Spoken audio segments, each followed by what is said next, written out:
Hey, hi. Welcome to Someone Else's Movie, the original podcast where an actor, writer, director, or nebulous industry figure gives a little love to a movie they didn't make. I'm Norm Wilner. I'm a critic, consultant, and programmer based in Toronto, and this is the other thing I do. My guests this week are Ramsey Fendall and Deanna Milligan, writers, directors, and partners whose first feature, Lucid, just had its world premiere last night at Montreal's Fantasia Festival. Expanded from their 2021 short film, which Deanna directed and co-wrote and Ramsey produced and shot, the feature follows the psychic and possibly psychotic journey of a young artist played by Caitlin Akin-Taylor, whose experiments with a drug designed to help her control her dreams force her to confront her greatest anxieties with fairly spectacular results. It'll be turning up elsewhere on the festival circuit in the coming months. You should keep an eye out for it. Deanna and Ramsey picked Daughters of Darkness, Harry Kumel's beloved 1971 horror movie about newlyweds who find themselves sharing an otherwise empty hotel with two women with a mysterious but extremely intimate bond and unspeakable desires. Except that they speak them a lot. What could have been a simple, sexy vampire thriller becomes a stylish, self-aware, and fascinatingly layered psychodrama about desire, seduction, and frustration, anchored by a poised and unreadable performance by Delphine Seyrig as the creature at the top of the food chain. So, it's a fun one. This is Someone Else's Movie. I mean, it's a big influence for me. I love the character work in this film, and I really love how we just go into this dream, and that it isn't meant to be like you're kind of spoiling it if you're kind of looking for reality. You have to let go and go into a fairy tale, which I really love. I really love movies that take me to a place that I can't go to. And I think he says that Harry Kumel also says the director said the that. director says that this was made as a fairy tale for adults. There was some interview I was reading about him being he was responding to someone saying something about the blood not being realistic, and it's one of the things I love about the movie. I love that blood. I remember trying to get our blood similar to that color, but I love that it's like it's made this blood into this beautiful kind of textural paint, almost like a perfume or like a lipstick or it's cosmetic. And but I love that lifting off of reality into this beautiful world that's really character based. That's what I like about it. Yeah, and in a similar way, as from a visual perspective, I find it just a totally dazzling film. I mean, the stylization of the frames, the kind of almost elliptical editing where you'll go from, the wide shot of the hotel to like the lights of that fabulous red car. Yeah. The scenes of the costumes are all totally exquisite. They've used some kind of star filter, so all of the specular highlights are blooming outwards, and it's just it is like a fairy tale. It's a magical fairy tale, and there's nothing realistic about it, and that's something that we actually, for us, is something that I think we totally love. That sort of intense stylization of the image and of the character, and yet in a kind of funny way, emotionally, it's still kind of totally real. She's this sort of totally weird, manipulative creature that's hell bent on twisting this woman and bringing her towards her, and we just love that. Yeah, it's so delicious.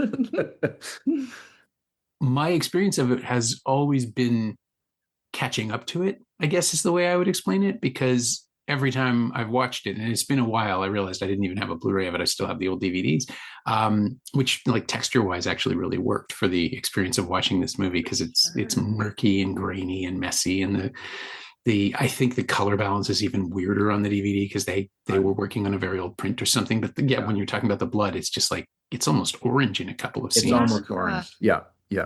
But it's such a fascinating text to come back to and realize, oh, it's all about it's about toxic masculinity now. It always was, right? But I don't think I noticed. No, because we can frame it now. Yeah, we didn't have the language for it, and just how much of a whiny little wiener Stefan is. He's awful. He's just totally awful, and you realize the whole time it's like he's. Everything he says is a lie. He's constantly everything's concealing, and then when he's not concealing, he's manipulating. Yeah. He's endlessly trying to manipulate Valerie. He's just horrible. But then it gets even stranger I mean, we'll get to this, but when it comes to Mother, Yeah. how that dovetails into his weird toxic masculinity. His Anyway, secrets. his secrets. Yeah. Yeah. And in the review now, we've got just the second season of Andor has that remarkable backstory on have you seen the second season of Andor? I don't want We No. haven't. We first haven't. season? Busy We've in been- our crazy world Yeah. of Lucid, like just Ramsey and I doing all the post-production and all the editing, everything for so long that we didn't have any live in- post team. we live So in a we've bubble. only doing Lucid until recently, where we just started watching our favorite movies again. Yeah. Of course. Yeah, we hadn't had time for catching up on all these series that everyone's been talking about. So I'll Yeah. have to check it out. Yeah. Well, one of the principal antagonists in Andor, certainly in the first season, and then in the second season, he's sort of sidelined deliberately as a running gag, is this tiny little fascist who's Cyril, who's just so enthusiastic about chasing down rebels and investigating conspiracies. And we meet his mother, who is played by Catherine, I'm going to forget her name, this remarkable English actor who Joel Cohen put in the Macbeth adaptation as the okay. witches, and who showed up in Poor Things, in the Lanthimos film. Catherine yeah. Graham? It's not Graham. But she is, again, when you meet her, it's just like, oh, this so completely explains this guy. Yeah. And Right. doesn't make him any more sympathetic at the same time. Right. Right. Tragic, yes. Sympathetic, no. And I watching it now, it's just like Tony Gilroy has absolutely seen this movie. Yeah. Yeah. Yeah. Yeah. Wow. Yeah. And he is the worst. He is absolutely the worst, but he's not the villain. I don't think Right. that's the other thing, that watching it this time, I'm not sure it has a villain. Right. Yeah. Right. Right. Exactly. Right. Everybody has their own strange everybody has their own strange needs and wants. Valerie seems like she's obsessed with being a pleaser. Like she sort of has this thing where she keeps on being, and then you can see how the Countess inevitably in that sort of, again, we were saying that this is definitely, it's all psychosexual. There's a lot of psychosexual stuff going on, but when she's sort of in the seduction, when they're in that room, which I guess is some sort of like place where you take the waters in Ostend, or, there's that little there's the little Yeah. It's like a spa, yeah. yeah, and the spa, and it's sort of the seduction scene where she's saying, if you really love him, you will allow him to basically be totally horrible and be violent to you, and that ultimately is sort of like a true kind of love, and you're like, what is going on in all of this? Like literally testing the waters there, though, of how like dark she can go. Yeah, because she's very fetishy about people's darkness. She loves it. Like she even said at some point, she says this, like, the it was like I spectacular wrote down thing. this quote about her loving the darkness and going deep into the darkness. Yeah. And this is like her perversion is like, it's so delicious to her that this, so she gets that sense of like Valerie likes to give bad news. Like that was a really funny character quirk, that she'd be smiling about giving this bad news, and that she just found it exactly. Yes. And just the way that she found Stefan's weird, violent music Yes. that he has, Yeah. that dialogue that he had going through his head, that she just made him completely articulate without him realizing it, like telling us everything that he's thinking all the time. And it's absolutely amazing how she can bring that out of people. Yeah. It's her hypnosis or her mind control as a vampire. Yeah. Her the way that they have shown the evolution of her mind control over all of these people it's so totally fun. I mean, in that first crazy scene where he seems sort of repulsed by her, and then she starts going on about her, in her previous life, about how she was drinking the blood of virgins, and she has her hands over his face, and he's in this sort of delirium, and you're just like, God, this is here I have it. so bizarre. I have the quote. It's one must never be afraid to look deep down in the darkest depths of oneself where the light never reaches. Yes. The Countess. It's a beautiful way around. I mean, part of it is limitations, right? Like they couldn't afford to do very much in terms of vampire stuff, right? There's no makeup, there's no practical prosthetic effects. There are practical effects here and there, but there's no fangs, there's none of the Right. stuff that we expect, which in 1971, you've got the Christopher Lee Hammer Draculas going on in this next door, basically, in the theater. And this is just something that is so completely, it's more rooted in things like Carnival of Souls and maybe Night of the Living Dead, but I don't think so. Not really. They feel like they're from different universes entirely. But I thought about Jess Franco and Jean Rollin, and they're much more artier and wilder. Franco wasn't an art house director, but he fancied himself an artist and is really just very, very good at stylized exploitation. And somebody just put me on a list for going against Franco just now by saying that. But he did what he did very, very well, enthusiastically, but it's pulpy. And then Jean Rollin had this whole incredibly pretentious approach to horror, which is really fun in its own way. It's like what people think of a Euro pudding horror movie, that's what they picture. And then there's this, which is just like, well, everyone's speaking English. It's set in Germany and well, generally the Europe of the past, like the Europe that audiences think about when they think about Europe in a horror movie, even though it's a present day film. Spas and grand hotels. Yeah. It might as well be a castle. I mean, and it's playing very much with, it's more Dracula than Carmilla, I think. Like it's going for the structure of Dracula, where the innocents show up and are unable to leave. But it's also not silly. Like it could be camp. It could have tilted very easily, and it almost gets there with Stefan's mother. But by the time we get there, that is so weird that it's distressing. Yeah. And Stefan has been so clearly this broken child that we have no idea where he's coming from. And then once we find out, it's like, oh, that's actually worse. Like it's worse to have this in his backstory because we can't fully hate him. Yeah. And he never had a chance in a normal life. That said, Valerie should absolutely not be with this guy. Yeah. Yeah. But I'm not sure what, I still, until the very end, like if we, minor spoilers for a 50-odd-year-old film, but if we see the film as the story of her self-actualization and becoming, the new countess, it's a triumph for her because she seems like she's in a really good place. Yeah, so it's her movie then, right? It's her movie in a strange way, because she's sort of, even though she's the victim of this toxic man, she's the victim of this manipulative vampire, and then at the end she blossoms and suddenly she's the one wearing the cape and she's the one waltzing off with this couple with to the tune of the violin. A vampire film to like grab this amazing transformation theme. Right.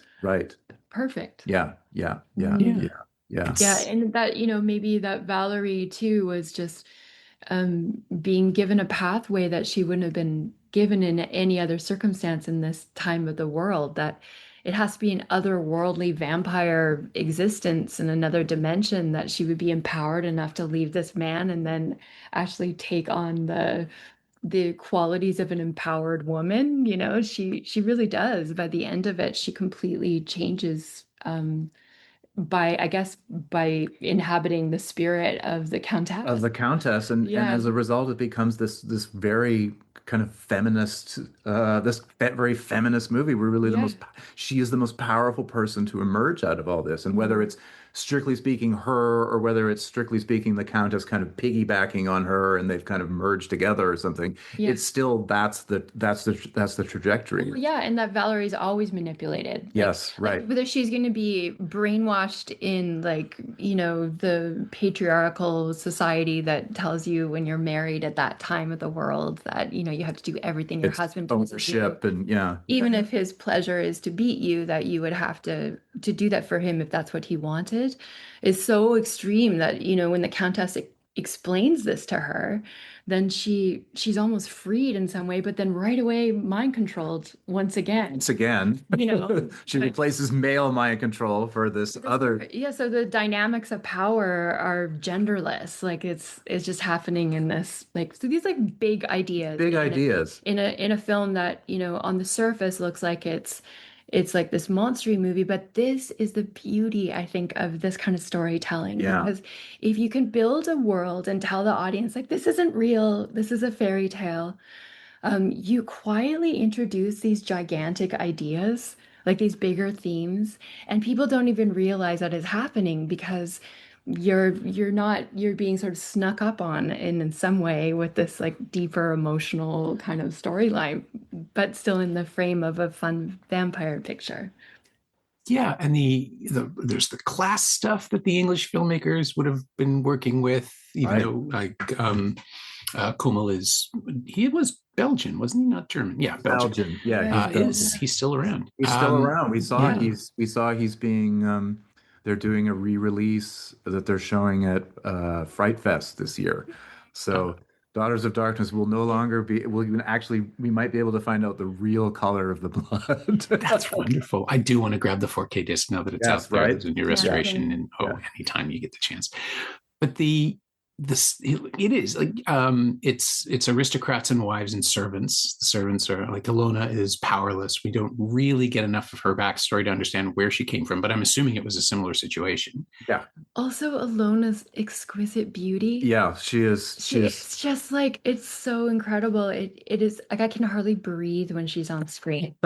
She has like the most amazing face, and her petulance. I know. Well, the first time she appears, and it's that red scarf half draping her face, and she turns and they're always doing these wild the entrance, the beautiful entrance, and always softening the frame either with hair or some like kind of collar or some sort of piece. It's so spectacular, which does seem to be very sort of nodding towards obviously the Countess being a sort of Marlene Dietrich kind of character, but even Ilona gets all of this. There's a lot that goes into even the sidekick gets a lot of dramatic first appearance with that head turn, and then when she first comes into the hotel and she has the red scarf on and she takes it off, and she is amazing. And then when in the scene where she admits, so she goes, you're jealous, and she has her sort of come over and sort of crumple on her lap and let me look into your eyes, and she turns her face and she has these huge eyes and huge eyelashes and her perfectly round face, and she's petting her head like she's cat. Like a cat. She looks like this exquisite cat. It's just so fun. It's so incredible. Yeah, it's the Marlene Dietrich, and then the balance of it is Louise Brooks, I guess, right? Like, yes, right. Equally iconographic image. Yeah, iconographic image, that's a thing. But the sense now. But the sense too that I love this with vampire stories, where you always get the chance to think, well, okay, maybe Dietrich and Brooks took their style from them rather than the other way around, because they've been around for so long. Yeah. And the fact that now retroactively, because Delphine Seyrig played Jeanne Dielman 3 years later. 3 years later. One of the most immediately recognizable studies in boredom, right? In stasis. That this just colors her character even more here, because the Countess is bored. Like, she's had these conversations hundreds of times before. Yeah. And it's the thing that Catherine Deneuve brings to The Hunger, which like leans so heavily on this 10 years later, where it's about someone who's, I need a new one. Like that's all it is. She doesn't see Valerie as a person. She clearly doesn't see Ilona as a person anymore. No, they're just there to serve her. And that little moment where Ilona early on says, I wish I could die, is just so, I wish I could die. I know. Ramsey played that over and over. Yeah, we tried to play that several times. Yeah, that's my favorite. Don't you love it? It's great because it's so ambiguous. It's such a weird moment so early in the film to have that statement. It's like, is this a sex thing? Is this just is a seduction tactic? Is it something she said? Is she depressive? It does, and of course she is, because she's a vampire slave. But it's so early in the film that it is further tilting you into the what the hell, right? Like it doesn't, Yeah. it makes sense. It makes absolute sense for the characters, but it makes no sense from the outside, which I think is another fun way of putting us on Valerie's perspective, Right. because Yeah. she is trying to figure out these weirdos. And Yeah. then you have the scene where uh, uh, I can't even picture it without laughing. You have an ancient vampire being bored and knitting in a hotel parlor. Yes. Yeah. Yes. And it's a complex project. My wife, Kate, teaches knitting and writes books about design and patterns. And I know a hard one when I see it. So I think the joke is that she's trying to challenge herself with it. Right. Oh, I love it. I love that theme of boredom, and I hadn't even considered that necessarily because I was thinking I was catching that they were tired. They're very And tired. Like there's always but I they're by the love his window and boredom. the back of the hand is on the forehead and they're Yeah. looking out the Everyone's window. always collapsing in different Yeah. ways. Yeah. You know, There's a lot of, they're so yes, fantastic. Just retiring. leave, you know. And yet it's done in such a way that It's right. it's theatrical, but it's Mhm. just still there's just still enough of a hint of reality to it that you're like, whew, it's tiring being a vampire. Like you kind of feel that, like when they're when she has to explain, when the Countess has to explain to Alona, no, not tonight. Like you have to wait. There's a lot of waiting being a Mhm. vampire, and there's a lot of time spent being hungry. Like there's a lot, and there's something So about like that wanting and desire. wanting and desire, and you're never really fulfilled Mhm. because even after you feed, Yeah. there's still the next meal that has to come, and Yeah. there's always and the as it moves on, towards the end when the bodies start piling up, there's you have to get rid of the body and you have to deal with all that. So the business, even though it's sort of done in a stylized way, the business of being a vampire is very tiring. It's a lot of work. It's a lot of work, and you kind of feel that heavy fatigue, and and you think, my God, the Countess has now been doing it for centuries, and how deeply, deeply exhausted she must be. And so there's always that feeling Yeah. as she moves from one window to the next of just how totally exhausted she must feel. Yeah, absolutely. Yeah. I mean, no wonder she's high maintenance. Yeah, Yeah. yeah, yeah. But you're But right. That scene where she's knitting and then she puts on the charm when she first meets Stefan and Valerie, and she puts on the charm offensive, and nothing could be more she's oh, I would rather die than to think of you if you caught cold, it That was sort scene haunts me. of It's one of my favorite ones, and I often think of that when we like if we stay at a quirky hotel. I always think of When it. we And find an she exhausted vampire. turns and demands hot rum. She Yes. demands some hot rum. Like, Yeah. bring it. Where are you? Bring this hot rum. They'll die if they don't have it, you know. And like being in that position where they can't say no, Yeah. like she kept doing that again in the train when Valerie was trying to leave. And she, is that really devastating. I think the scariest scene in the whole movie is when Valerie is stopped on the train and Yeah. she Yes, he's like just about to like, escape. oh, She's so, don't make it a tragedy. Come with me, yeah. it's okay. Yeah. Yeah. Yeah. And the way she spins things constantly is so disorienting and confusing for us all. But we know that she's funneling, in like a spider in a fly, she's getting, exactly what she wants. Well, yeah. particularly in that scene when she's stops her from getting on the train, because at that point she first begins playing into it by playing into the toxic masculinity and the patriarchy by saying like, oh, you don't want to run away from your husband, you love your Good husband. tactic, because at that point, that's what she still really believes in her core. Right, Like right, she right. believes that's what's right and wrong. Yeah. She still thinks that. So then she can take that her devotion, this sort of in this expectation that you will continue, that Valerie will continue to love her husband in spite of the fact that he's a sadomasochist or he's obsessed with violence and death and dead women and all these things. And then she can just start to nudge it over into her direction until she's completely controlled Valerie. But that's where she begins, Yes. is by playing into these Valerie's role as the good wife, Yes. which is super interesting, and then ultimately totally subverts that. Yeah. Master manipulator. I was trying to figure out this time through. It's like she doesn't lie very much. Like she's her manipulation is through honesty. She's telling Yeah. people what Right. they already believe, Yeah. but nudging them in a direction. I think the most obvious falsehoods are the when she's playing with the concierge and just saying, "Oh, that must have been my mother, perhaps." Yes. Yeah. Right. Right. Right. Yeah. Yeah, And I love how she does that, and in the incredible feminine way that she also is dominant. She never yells. You never hear her Right. yell Right. Right. That once was, in yeah. the whole film. Like, Yeah. have you ever seen a lead actor play like a monster without like a male actor not yell in something like that? She never raises her voice. She doesn't need to. yeah.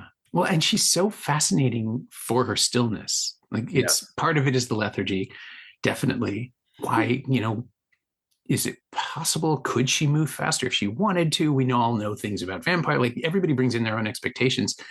And this movie is just like, well, she might just be a drama queen. She might Yeah. just be an Yeah. Right. emotional Right. vampire. Right. Yeah. Maybe she's not. Maybe she's just supremely manipulative and there's nothing actually. But then you're like, oh, wait a minute. Because the vampirism starts with the manipulation, right? That's the really fun thing. And you realize like, wow, is she just really convincing? Or when she's, again, when she has Stefan and there's, I mean, that's a very weird scene when they get into the thing where she's talking about the virgins and blood, and he's obviously completely, getting off on the whole Yeah, thing. like the first time that she controls his mind. Yeah, yeah, Yeah. yeah, yeah. And how she does it so effortlessly. And Valerie, you know, is there witnessing it and is totally horrified as it's Mhm. sort of like what almost it's almost like a show to Valerie, and Valerie is kind of ignored at that moment. Uh, and then how she then can then whoop just turn that off and then just and then but you realize that it's all her way as a master manipulator in drawing Valerie in undercutting her, in undercutting Valerie's confidence in her own husband, and then slowly turning that around towards her. It's sort of like this master plan. She's done this many times before in her centuries of vampirism. It's exhausting. I mean, just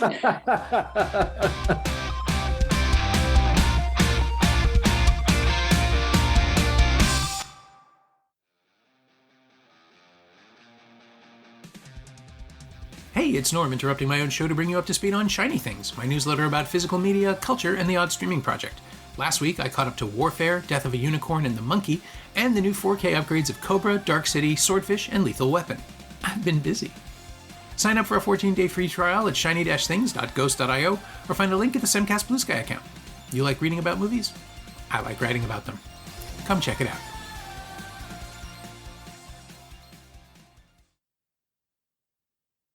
It's exhausting for her. It's fun to watch, which It's is so fun the to other watch. thing. And then the other bit of it is that she's just ultimately she's not looking for an apprentice. She wants an assistant, Yeah. but she does end up sort of mentoring Valerie.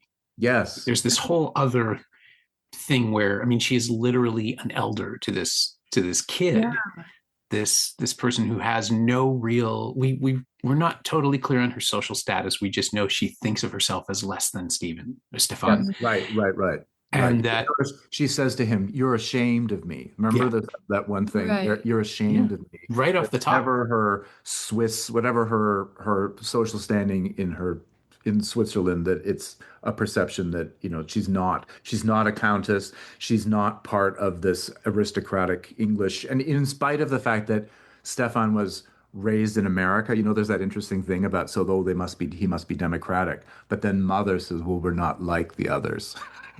Which also hints at what there's a strange implication too with mother and the other thing, because it's almost like when there's a discussion about the Countess and the earlier history of the Countess Bathory and drinking the blood of virgins and so on, that Stefan says that he had heard of it.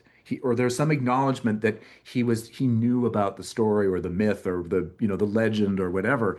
And then we're wondering, well, then what exactly is going on in that in Stefan's side, which they don't go into. It's just sort of left. It's left as this big enigma, and you're like, are they a family of vampires? Are they vampire hunters? Like, what? Who are these people? When I first saw it, I did think that Mother was That Mother was also a vampire, but then you realize that Mother kind of is a vampire because of the treatment when the fabulous reveal of Mother in the with the tropical flowers and the hand on the telephone, and then the butler comes in, and then the butler kneels. The butler kneels before Mother, and then Mother, like, again, like the Countess with Ilona, is like patting this poor butler on the head.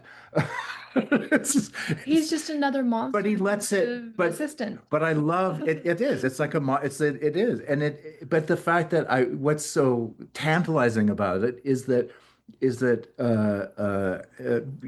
Kumel just sort of lets it go. Like we just don't know. Like, it's funny because in my recollection, and we just watched it again last night, and it was like my recollection that there was more of Mother, that there was a bit, but really it's just one scene. It's all we're left with is a single scene of Mother. But I had, because it was so strange, and the impression it left, it was that Mother was sort of this spectacular presence over there, which I guess Mother was sort of the spectacular presence over the first half of the movie, because it's always like, call your mother, you need to talk to your mother. And it's all this, no, no, no, I'm not going to talk to Mother. I'm not going to talk to Mother. But that is all left uh, unexplored. It's all a total mystery, and yet it's so effective. I love that. I absolutely love how that he rendered that in the filmmaking. Love it. Yeah, I've never seen it with an audience, and I would love to feel that play and just, for the new people, for the veterans, just to see how that scene is processed Yeah. by a crowd. Have you seen it in a theater? No.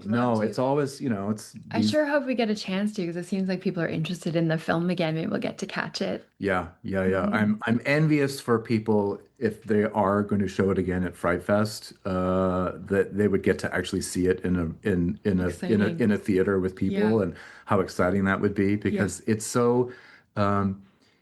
It would be interesting. It's one of those films that seems like it's become, because of its sort of vampire movie cult status.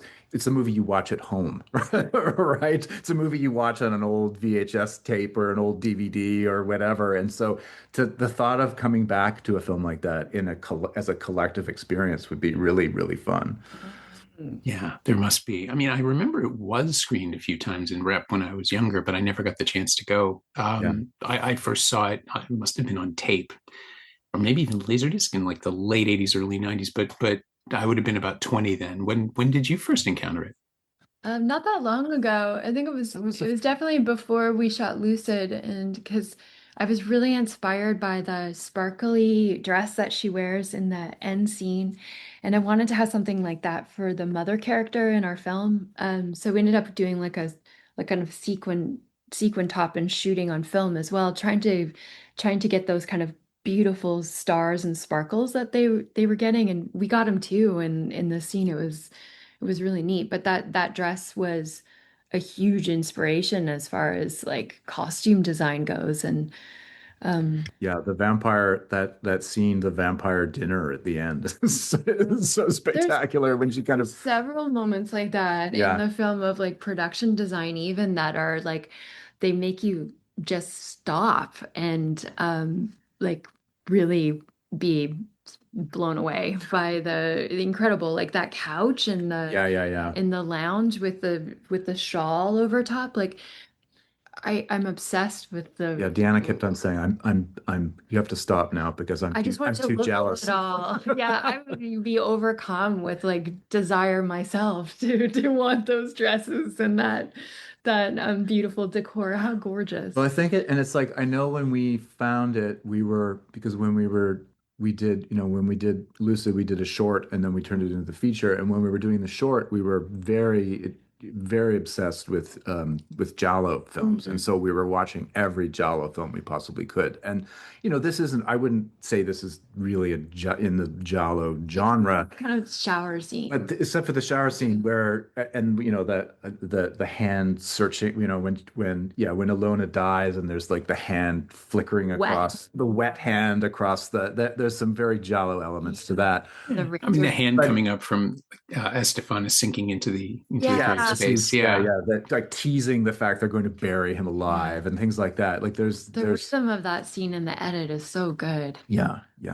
But and so it's like, I feel like actually that this film kind of maybe went on to actually be a sort of foundational for later Giallo films, and that it was people were like, well, that was because the artfulness of Giallo was something that we were really interested in. And then when we saw this, it's the artfulness of Giallo which is sometimes covers over a kind of ludicrous a ludicrous story, a ludicrous police procedural, which of some sort of sex crime or whatever. Whereas but those stories are never, the Giallo stories are never based in this kind of it's like a police investigation, whereas this has that police investigation again, I guess like a Giallo, but then this is still rooted in a fairy tale, right? And I feel like that makes it different. Like it's as the vampire trope is very different from that sort of, just strictly speaking, the police stuff. Even though he totally plays with the the retired police investigator, the Belgium guy which you see right early on when they have the spectacular scene when they first arrive in Bruges. Oh yes, and they're they have that wonderful tracking shot of the boat, which happens several times. And then the first tracking shot, you actually see the police investigator just going over the bridge, and they kind of catch him, and then they catch him, and of course they catch up with him once they get to the crime scene. But yeah, this sort of with his white scarf and his trench coat and his hat, and then the fact that by the end of it, they just totally wipe him out too. She just runs him off the road. It's spectacular. Absolutely no bearing on anything that's going on. It's the real world, right? There's no space for it in this film. No, because you think, oh well, because in the Giallo world, Johnny Law eventually is going to catch up with you, and something's going to. Whereas this, the real world, the law of the police procedural is there, sort of nipping at your heels, but ultimately, because she's the vampire queen, she can just totally blow him away. Yeah. I love that. There goes that aspect of the patriarchy. Yeah. And the aristocracy wins, right? I mean, that's the other thing too, that by the end of it, Valerie has assumed her title more or less, and is just wandering in the world as sort of this absent royalty who can just show up, do whatever, and leave without consequence. Which I think is the other thing too that I caught this time, is that Elizabeth is nice to staff. Like, she is courteous, right, and entitled, absolutely. But that's how you get found out, right? Like, if you don't tip well, they'll remember you better. And if you do, they'll remember you fondly. Right. And all these weird little touches she has with Pierre, the concierge, about how, oh, come now, you're being silly. But she's not angry. She doesn't push back. No. She's just pleasantly dismissive. And then it's like, bring me my hot rum. Yes. I will indulge myself and you will benefit from it. And then that's just it. 40 years from now, another trip, like, she schedules things out. Like, there's this whole life that she's built for herself that we don't really understand, but we feel it peeking in here and there. Like, weirdly enough, for all of the fantastical and dreamlike stuff, it's honestly pretty pragmatic about how you would survive. Yes. Yeah, and she's thriving. Like, she is like doing it. She's got the beautiful companion. She has the place to stay. She has enough to eat, even though she doesn't think, that she does. But what does she say? Like, the secret to her beauty is something about about a lot of sleep. Plenty of sleep. Yeah, and the right diet The or right something. diet. I mean, which is essentially like blood and, just like sleeping through the day. Like she is really thriving. You don't see that a lot in older female characters as well. Like they're usually in distress of some kind or, but she's doing it. Like Yeah, she's boss. She's a vampire boss. she Yeah. is. And again, she sort of and she sort of hint, again during that the vampire dinner where she's wearing the sparkly dress and she's saying, she's saying something more to the effect of, well, I come and I go and remembered here, remembered there, and but it's still it's always couched in this deep level of sort of politeness, and it's sort of almost like we've been looking at a lot of we've been investigating a lot of sort of culty stuff. It's sort of always like, well, it's still up to you, even though it's not at this point because she's totally hypnotized everybody, but it's still sort of up to you to figure out what is going to be, which is spectacular. Yeah. Yeah, you can leave if you You want. can leave if you want, Yeah. but ultimately it's going to be better with me. It's so gentle and persuasive, and feminine. Yeah, and well, even like when she's first talking to Pierre at the, when he says, "Madame has been here 40 years before," and and then he's stunned, and then she just says, "Well," well, she says that several times, and it's so fantastic. Yeah, like she never says it wasn't. Yeah, she never says, "God damn, what's your problem, man?" She's always just, "Well, it's always just fine. Well, let's continue." Yeah, it's like she's daring people to have a problem with any of Yes, this. Yeah. yes. Which is again how someone incredibly entitled would behave, human or otherwise. Yeah. It's just Yeah. so weirdly ordinary. Or not ordinary, but recognizable. It's Yeah. credible Yeah. behavior. Yes, And exactly. Like, why is that relatable for us? But it is. yeah, because we've all been in awkward situations with people who are weird. Like it is just someone who has too much money and doesn't work and has no sense of how the world operates. Or in Stefan's case, who wants to take things that he doesn't deserve. And on some level, I think knows he doesn't deserve them, which is why he's so like it always comes out in expressions of violence and temper and he's always angry. Yeah. Probably at himself, but also displacing that and putting it onto everybody else. So that again, this isn't a movie about adorable young lovers who get swept up into the monster's web. It's about someone who gets away from an abuser. Yeah. By siding with another manipulative character who I don't think is as abusive, right? I mean, you'll live forever and you'll be miserable, but you won't get beaten up a lot. But you won't get beaten up. You'll be cared for. You just won't be cared for well. Yeah. I think it's such a strange contradiction that the film is playing with all the time. And in repeat viewings, it just becomes more and more clear that, yeah, as you say, there was never any other way this was going to end. She has no choice. She's being manipulated from the moment she meets. Well, she was probably manipulated from the moment she met Stefan, but then she's the moment she meets Bathory, it's like, oh, well, this is new. This is where we're going. Yeah. I love that scene where, I mean, it's the terrible scene where he ultimately loses his mind and beats her up with the belt. And then they shoot that. And there's the voyeuristic camera that keeps on sort of tracking and playing outside through the window. Like we first see it when they first arrive in the hotel room, and you just see it through the window as if you were the Countess or Ilona or somebody watching. And then it's the first big lie where he slips the paper to the concierge and says, say there was no reply. Yeah. Say there's no reply. And that's all just played behind the curtain, right? There's this whole thing behind the curtain. And then Valerie comes through and then looks out, and then we just see that there's always that ship that's just sailing away. That's the one that we're hoping that he's going to be on and that he's never on. And it keeps on just sort of sailing away and sailing away. And I love that in that moment. I love the filmmaking of that when you hear the conversation between the two of them, and it's not played out in the room between the two of them and they're talking. It's we just hear their voices and we just see the ship. Stay on the ship. Just stay on the ship sailing away. That choice, and that is really, I kept thinking about how them really using the space in the best way, and And in that hotel room, to have that in another way, another film, you would just have them hash it out like head to head in that scene. And you see him on the phone and like the whole thing. Like we've seen that, but this gave us such a feeling that something, a moment had passed with that ship leaving and that we had been left behind.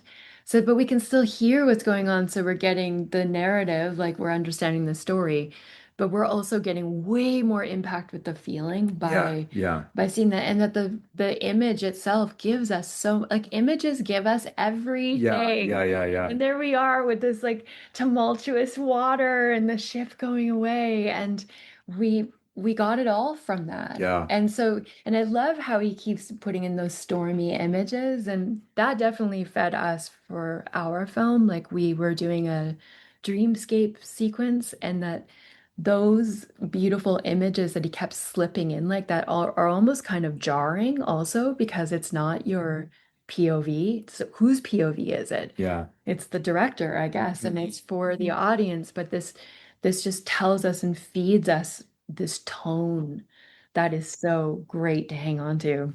Yeah. And then it's that that through the window of them talking about that, and then the reprise of that is that when is that when Stefan beats Valerie with the belt, and there's that sort of terrible thing, and we're not in the room. We're not in the room until the next morning. And then there's that amazing shot that we're sort of close on him, and then It starts on the belt. it starts on the belt. Yeah. And then it zooms out, and you just see the two of them, and she's just sort of curled there, and you see the bruises on her back. It's really beautifully done, and Yeah. it's not.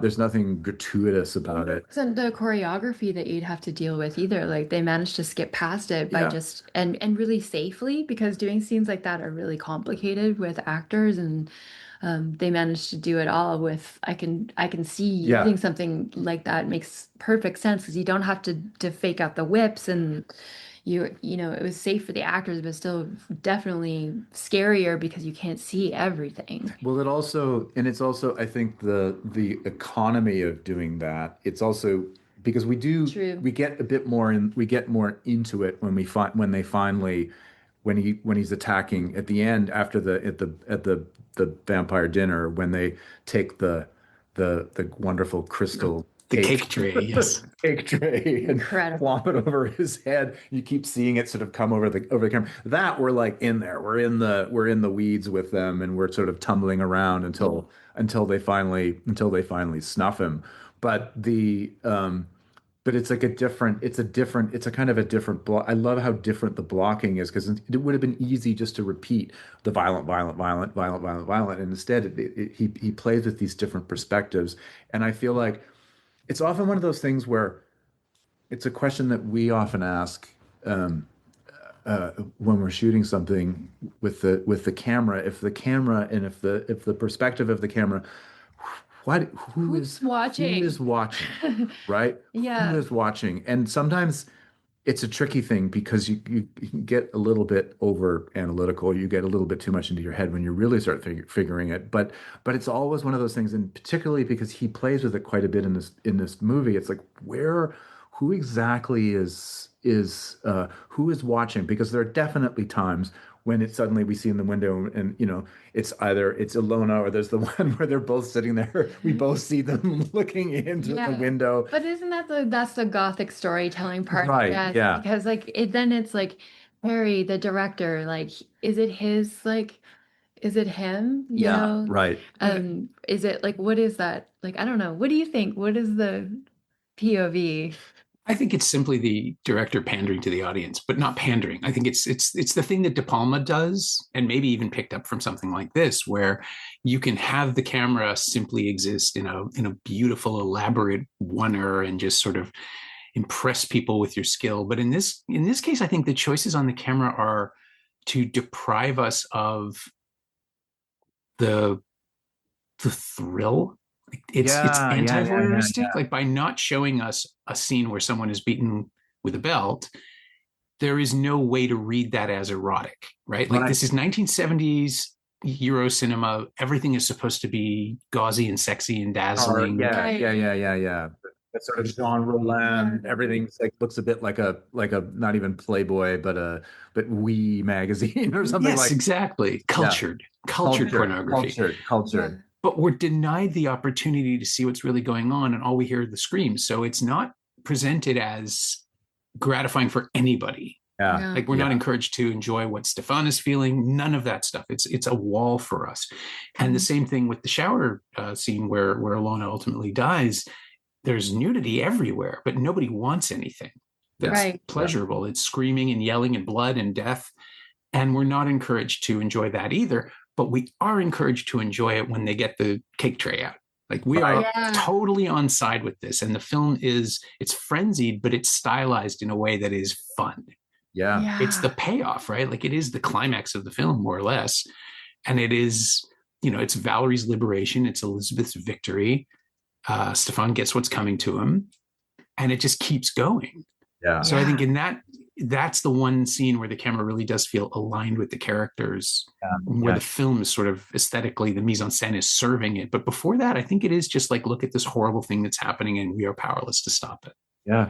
It occurs to me, it's interesting. It occurs to me that in the opening scene in the film, when it's the sex scene between Stefan and Valerie, and it's all played in very close things, and the hand clutching the guardrail, nail and the curtain or whatever, and occasionally it comes out a little bit, but basically it's all played quite tight, and it's also similarly played quite tight during the sex scene between Ilona and Stefan. That there's the hands where they clasp hands, and there's like she kind of leans back and you see his feet, but then when it actually gets to the scene afterwards, where there's the shower scene and the razor and everything, the razor's played close, but the rest of it, the nudity in that is all played quite wide. It's almost clinical. It's not like the wide is not eroticized, but all these close-ups are quite carefully eroticized, which is really interesting. I think there was a moment too. There's a great, was it the yes? So there's this in that sex scene between Stefan and Ilona, and there's close on the hands, and then it cuts to the Countess and Valerie in the spa, where she says, "Let me see your hands." And so it immediately goes to this sort of one erotic trope to the other erotic trope, which is, "Let me see your hands." And then she just kisses her. And then you see her, again, apart from her fantastically sparkling red fingernails, she leaves her lipstick kiss on her hand, on the palm of her hand. And again, it's like, as you had mentioned, there's no prosthetics, there's no vampire teeth that come out. And then when she finally gives her a kiss, she just has that little drop of blood. And there's just no play with the monkey business of vampire stuff. And I love that. I absolutely love it makes it more, even though there are these real things that are happening, it just makes it the impressionistic and style, I guess expressionistic. I guess I've often seen that people describe this as being expressionistic. It is sort of wonderfully expressionistic in that way, in that it feels like there's no need there's a familiarity enough with vampire mechanics that we just don't need to really go any farther into that, right? To see the drop of blood, to see the kiss on the hand, that's all we need. It's a shorthand. And I love that. The economy of that is fantastic. Yeah.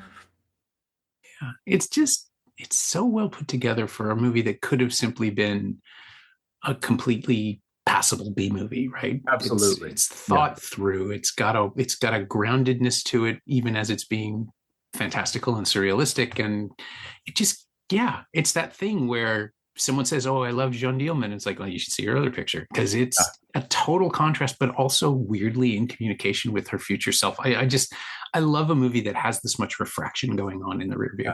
Yeah. It's funny because now I keep thinking about the afterlife of the Countess as Jeanne Dielman, as sort of like a weird thing where she's just sitting there chopping vegetables for tediously chopping vegetables. Like, is that, ultimately the boredom of being a vampire is kind of just like chopping. There's an aspect to it that's just like chopping vegetables. Yeah. We make our own hell. We make our own hell. Yeah. I usually close the podcast by asking about what, if anything, you've taken from the film into your own work. And you sort of touched on it a little bit with Lucid, but if you can elaborate, like, what about Daughters of Darkness made it into Lucid, and why, really? How and why?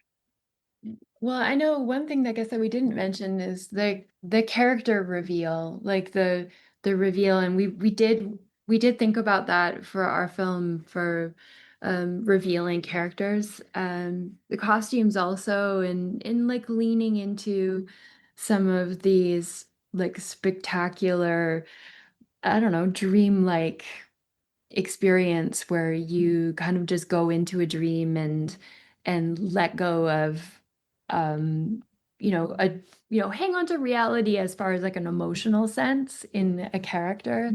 And then I was really inspired when we were watching that, and in these insane situations that a lot of it is grounded in performance. And when you look in Stefan's eyes, when he's starting to feel this violence, you believe him. You see it in every ounce of his body. His teeth are clenched, like he's going to attack, like he's like a wild animal. And everybody has really layered performances that are grounded in these wild situations. Right, and that are it's implausible, and yet it's also it doesn't just feel like it doesn't like his performance. You said the animalistic quality to him, where he's just sitting there and he's like, you could just see him. It's it's kind of repulsive, right? Like he's sort of this repulsive character, but it would be so easy to make him into, or for him to be totally two-dimensional, and yet somehow he's not, even though he's not sympathetic. That's the other thing which is interesting. He's not sympathetic, but he's still and it's also sort of strange. He's sort of strangely simple, and yet it's also completely real. Everything about him is completely real. And that the shorthand of that, I feel like, I feel like we achieved that to some extent, or at least that was what one of our takeaways when we were trying to do some of the performances in Lucid, that we would have something that would be similar, and the shorthand of being able to show that through economy of expression and economy of these reveals of things, that you can accomplish a lot without having to say a lot. And a lot was the color. Like that red blew my mind when we watched it. Yeah. And I definitely wanted to incorporate red as a theme into Lucid because of Daughters of Darkness. Yes. And to the point that when we are coloring the film, like we're really obsessed with getting that red, going back and forth between Daughters of Darkness and Suspiria with the colorist, to try and get the red of our dreams, which is hard. It's hard. There's a very particular red of that film stock from that era, and it's actually quite surprising how tricky it is to completely replicate that.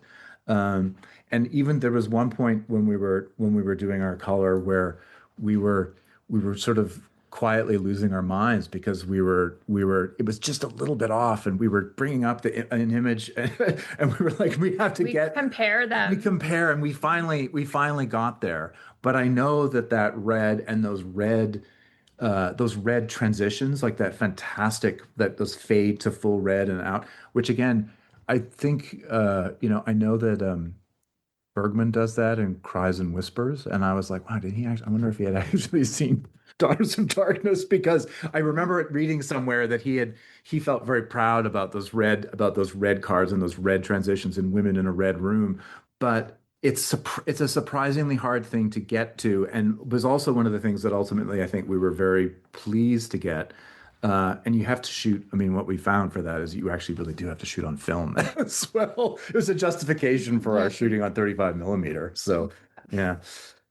Yeah. Any excuse to use film at this point in time is to be grabbed. We have to get that red. Yeah. We have to get that red. Yeah, always. My thanks to Ramsey Fendall and Deanna Milligan, whose first feature, Lucid, just had its world premiere at Montreal's Fantasia Festival last night and will be turning up at other festivals later this year. Keep an eye out. Thanks also to Nicola Pender. She knows what she did.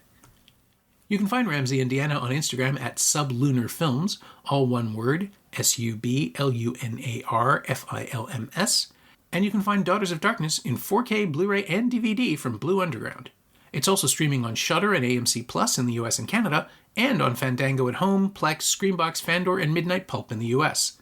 It's also available to rent or buy on various VOD services across North America, and I checked with Kate, and she says Serig is actually knitting that project, and it's fairly complicated. Respect.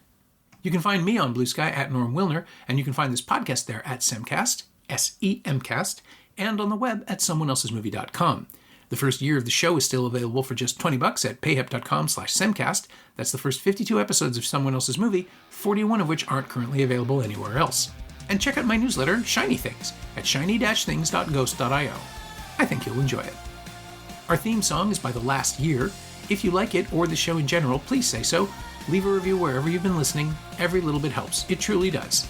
And check out the other shows on the Frequency Podcast Network while you're doing that. Stay safe, watch movies, get all the boosters. I'll see you next week.